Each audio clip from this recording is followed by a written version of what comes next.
out of the kitchen, and I'm here with Zach. I'm going to talk about his company. I have to say, we had to come out here. Your space is amazing. We're going to get into that in a minute. I'm afraid of heights, and only because I like Zach, I like his company, and he likes Mad Men. I came out here. So, you want to get a view, cameraman?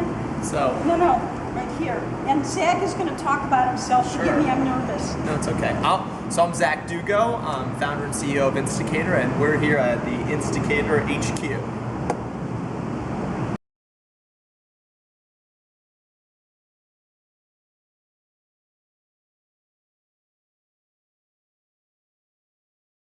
Would you like to take us in your office? Sure. Come on in. Can you tell me a little bit about what it is you do right here?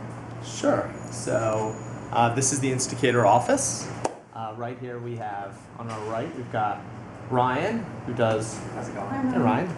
Ryan does graphic design and a lot of our business development work. He's got Daenerys Targaryen and Renly Baratheon and Mufasa on his desk. There's Emily Catone, she's our community manager. Hi.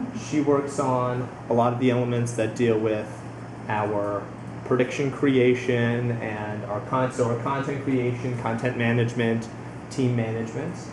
On my left, we've got Tin Kong, who works on server-side engineering and database management and such. Back there, that's my desk with the two Apple computers, so I can be working on my left and on my right at the same time. Oh, I like that. Yeah, left and right. What And about a kitchen? right behind you, this is Puneet Arora, who's walking in back to his desk. Go ahead, Puneet, go walk to your desk. Oh, So Puneet is head of our engineering and acts as our CTO. And this is the Instacator office. This is where the magic happens. but So, I need to know where the kitchen is now. So the I kitchen. see something here. Yes. Is this the source of It's the nourishment? kitchen. yes. So, gumdrop? Well, we're not going Dum-dum. to endorse those. We're not going to endorse those. That's the source of the kitchen, right there. And Okay. right here, look, we've got a fridge. Oh, wow, that's great. Yes. And inside the fridge, we've got Red Bull and salsa and red wine. I knew you And had to red have some wine. red wine. And we've got hummus. Now, when did you have the wine? Before or after? So I'm kidding. No, well, that's old, but red wine gets better with age, so Mhm. we're saving it True. for a celebration. I could actually make a meal of what's in there. That's for another time. Yes. Very cool. Yes. I like that. Very Okay. cool. Great. So we'll be right back. I want to call it Instacator. Instacator because of the kitchen. But how did you come up with the name, the idea? Sure. So I was sitting down on a couch with a bunch of friends watching Mad Men, and it came onto the topic of Betty Draper and Don Draper, whether or not they were going to stay married or get divorced. And so I made a bet with one of my friends for $50 that Don and Betty were going to get divorced that season. And I happened to be right, and I found myself paying so much closer attention to what was happening because I had this stake on the outcome. And so that's kind of the inception for the idea. And I thought, wow, people really want to be active participants in the storytelling process, and they can really heighten their anticipation, if you will. So the Instacator name comes from, when we were coming up with the name, we played with a whole host of different names. So Poptimistic and Hunch Me and a whole host of different names and domains. And then we thought, okay, let's try to marry a couple words together. And so we took the words, well, what is Instacator? It's about using your instincts. And it's also a really good indicator of what will happen. So we mixed the words instinct and indicator for Instacator. And that was you or a group of individuals? Yeah, that was me. Now, what did you want to do growing up? Did you always think that you would be the CEO of a company? Or? No, I think when I was growing up, I wanted to be a professional tennis player. But I was going to ask astronaut, tennis. So I think I wanted to be a professional. I think I went through a couple phases. Tennis player, briefly an actor, then maybe a director, then I knew I wanted to be in business, and then I was, well, what kind of business? And I thought, well, do I want to be in real estate or the stock market? And then I kind of, as I grew, I started to learn a lot about, and I found myself thinking, I really want to work on something I'm passionate about, and I really love television, and I really love what it does for people, the ability to really have this escape into this world. What were some of your favorite shows growing up? God, As a child? I loved Dragon Ball Z, which was an animated show, and I used to play computer games like Warcraft and StarCraft. Also, I loved, what were some other really, the Animaniacs, as a kid growing up. And then, you grow up and you watch stuff like Seventh Heaven and nobody admits it because you're like, oh, I don't know what you do. And you're like, oh yeah, I watched Seventh Heaven. There was Seventh Heaven, and then there was Charmed and Buffy the Vampire Slayer, and then there was Angel, and then there was a whole host of other interesting sci-fi shows, and the OC in high school, and yeah, I just always kind of have a Now, lot of time. how much time would you watch television compared to sports, I'd say studying, a big... I think studying was between 3 and 4%, and then sports was probably 30-40%, and TV was about 50 or so percent. Any favorite sports? Yeah. Oh, sports shows. So I like Friday Night Lights, which was a football show, but I really. Let's see. Well, I was a bit in high school. I was a tennis player and a wrestler, so anytime there's an interesting movie on either of those, that was fun. I also really liked. There was a show on ESPN for one season called Playmakers, which was a football show of the NFL. I thought that was great. Did you ever really see yourself as a CEO at this age? I'll tell you, I come from a very entrepreneurial family. So it kind of, yeah, it was kind of one of those things like I think I'd probably be the worst employee for somebody else because I have a certain way I want things to kind of be executed. And so I've kind of always had that mentality that whatever I was going to do it myself and kind of have a team to do it and execute it and grow with it. So yeah, in a lot of ways, I kind of always knew I wanted to have my own business or businesses, and that was my mentality. And so a lot of things stemmed from there. So I had a first business out of college called Red Rush Entertainment that I built up over about a 4.5, 5-year period before selling it. And similar kind of scenario, I right out of college, I threw myself into this industry, which was then the entertainment and media industry, and learned as much as I could, built up the business as much as I could. And what was that business?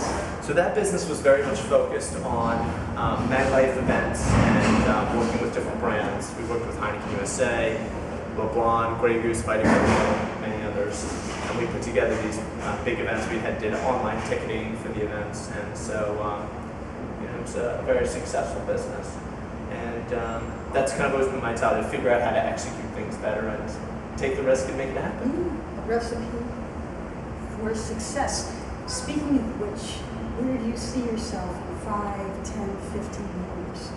So 5 years from now, I see Instigator having offices in 5 different countries, operating in multiple languages. I'm working with TV shows and broadcasting all over the world.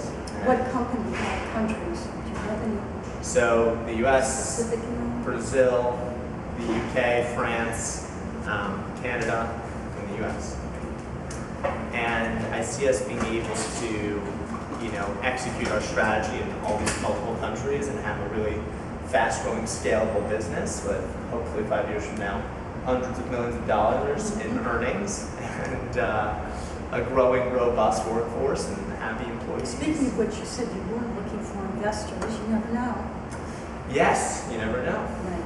And now 10 years, where do you see yourself in 10 years? In 10 years, I guess I see myself probably married with a kid at that point, and still working hard at Instigator, and hopefully we're a publicly traded company at this point, and growing, and we'll have a whole separate venture arm of Instigator that invests in new technology to kind of help grow out new technology. and we'll invest a lot in the infrastructure of the company. And in 10 years from now, there'll be a whole new set of platforms that we're operating on. So there'll be a watch that'll be like a tech watch that can do a million different things, and it can tell you your pulse and your blood sugar, and it can speak to you in 5,000 languages and do a whole host of things. There'll be glasses like Google Glass. I was reading something. Someone was coming out and it was connected to Google sister-in-law. Yeah. I actually have a pair of Google Glass too. I know. Yeah. I know. Yeah. I fell in love with his Google glasses. I love Google glasses. Yeah. Very cool. Yeah, they are great. What about your competition? Who would you say are your competitors? So right now, I wouldn't say that we have any direct competitors. I think we have people who are kind of competitors from a macro perspective in the space, like a big old Joust, Shout.tv, Monte Rosa, but nobody, I think, executes the way that we execute and provides the kind of user experience that we provide. I liked what you had mentioned before, how you want to change things going forward. In 10 years, different platforms. What do you see overall as like Bill Gates and certain people have become philanthropic? What do you see way down the line? Or is it just too early to ask you that question? Oh, you mean from like a philanthropy perspective? Yeah. I mean, down the line. Sure. Yeah, I mean, Like a dream scenario. Say trillions were coming in, everything was Gotcha. great. What would you? yeah, I think one thing, there'd be two big initiatives that would be on my mind. Assume that everything goes great 10 years from now. I'd want to take a lot of my own personal money and invest it in our current school system and structure that we have in the US. Big issue that we have is that I think that everything moving forward from the business perspective, a lot of things are going digital. And right now, students aren't provided with the proper equipment or education on how to learn computer science, how to understand how technology works. Now imagine if we started that education process at 7th and 8th grade on how to code and how to program, where a young mind can be evolved around being a creator, right? As opposed to starting that creation process in college, because great programmers don't start when they're in college. Good ones can. Great ones start when they're in 7th and 8th grade, like Mark Zuckerberg. So if we provide an infrastructure, and I would be willing to donate lots and lots of money, and provide an infrastructure for young people to be creators, because then the world is limitless, right? So if I'm a creator at 7th grade, I can think about, by 10th grade, I can have 2 applications that help my parents, punish me and ground me, or a whole host of different things. It allows me, I can communicate with people. I don't like the term buzzword, but creative. That's what so many employers are looking for now. People that are creative. So I love that. Yeah. It's in the sky's the limit. Yeah. When people can think outside of the box, as opposed to just kind of parroting back what they're supposed to do or think they want to do, everything, the whole world opens up. And it's really the difference, it's a night-and-day difference, because you just encounter problems and challenges in different ways. You find different ways of thinking to achieve certain kinds of results. And that's something that's, I think, really fantastic, that the world has been doing a lot better about in the last 5-10 years, but there's so much progress that can be made on that front. And what do you think about marrying the old and the new? Because I love modern technology, but I still go back. Like the building here. Sure. You said it's landmark, 1870? Yeah, 1880, 1870, something along those lines. I love that. New tech companies in here in landmark buildings, Yeah. saving the old. Yeah. I think that there's a place for both.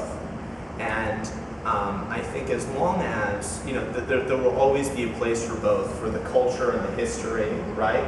From a physical perspective. But sometimes new and tech, that can be very scary to people. It can be very scary to companies, it can be very scary to people, no matter what industry they're in, because they're concerned. There's a lot of fear associated, right? So it'll be, will this new 3D printer, is that going to make my entire company irrelevant, right? So the whole point around tech is like, finding more innovative and maybe more efficient ways of doing things, and that can be scary. But I think that new tech can provide more opportunities than it'll take away from. Yeah. I have that argument within me. Yeah, it's a Because I constant. love the old, but I do enjoy the advantages of the new. I appreciate that. Was there anything else that you would like to say? Yeah, I would just like to say, well, first I'd like to thank you for coming, and I'd love to, I'm happy that you got out of the kitchen for the I know, for the gotta get back there a little later. A lot of cooking and cleaning. But yeah, thanks to all of your viewers. Really excited and happy we got to be here. We're excited for Insticator, and if all goes well according to plan, you can hold me to this. That will be donating a lot of money towards school infrastructure to help young people accelerate. And any tips, bets on admin? Yeah, so we had a pretty interesting last week's episode. Don had his wife, they had a threesome, so I think that's actually going to cause a lot of harm in their relationship. She seems to be really pushing forward and attempting to try things to structure their relationship and bring them closer together while he's in New York. He's going through a very tough time at work. I think that these out-of-the-box attempts, though, to bring them closer is going to drive them farther apart. This is what the sex thing, he always had a lot of, dare I say, ins and outs. Yes. Okay, but what excites me is the business, how he entered the Philip Morris meeting, Yeah. and he's going to, I think he's going to pull it out of his hat in more ways than one.